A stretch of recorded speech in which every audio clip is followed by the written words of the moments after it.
Chief. Niaje mzito? Habari. Nilijua amenidanganya. Kumbe Mkenya kweli. Napendaga wanavyoongea. Uko fiti? Mimi niko fiti. Sasa naona umekuja na nini? Bibi yako? No, huyo sio bibi yangu, ni mke wangu. Huyu jamaa amemwona anataka kunichomea mbele ya msupa, si ndio? Wewe kuja tu hivyo wenyewe unakuja na hizo makiswali zako. Utajua ujui. Bibi na mke si ni the same tu. Okay.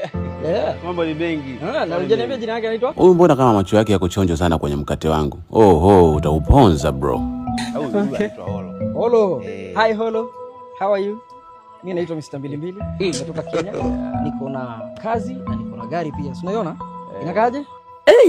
Haka katoto kameumbwa kakaumbika. Take your baby face. Smile nayo. Yaani kana katu utamu. Nakafiti? Natoka asubuhi kesho. Michezo hiyo. Sasa kiongozi.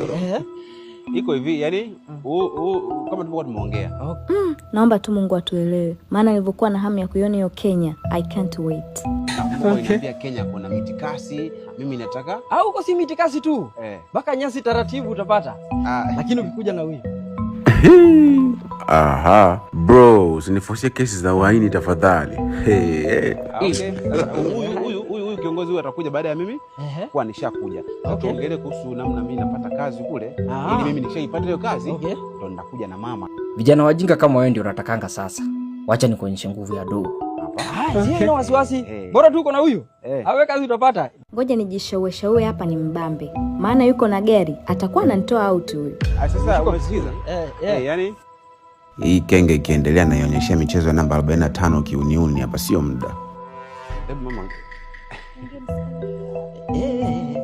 Umesikiza kiongozi?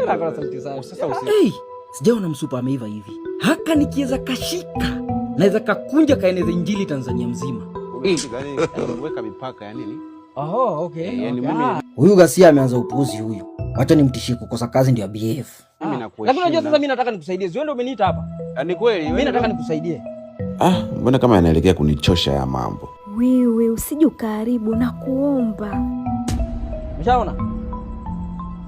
Ni unaamua unataka kazi ama utaki. Mungu saidie huyu mtu asije karopoka. Maana nimechoka kula ugali na umenao wa chumvi mimi. Sawa kiongozi. Mimi bwana kama nilivyokuambia, naomba na uhitaji wa kazi. Sawa? Nikishaipata hiyo kazi Kenya, nitakuja na mama. Hiyo haina shida. Utakuja na huyu? Wewe uko na kazi? Sasa ndugu yangu nao umezidi. Unaenda kuponza sio muda. Shauri lako. Wanasemanga samaki mkunja gali mbichi. Huyo samaki mbichi si ni huyu na mkunjaji si ni mimi. Ukunji tu ndio umebaki. Lakini mimi natangulia kwanza. Wewe usijali, kazi yake ni mimi. Mimi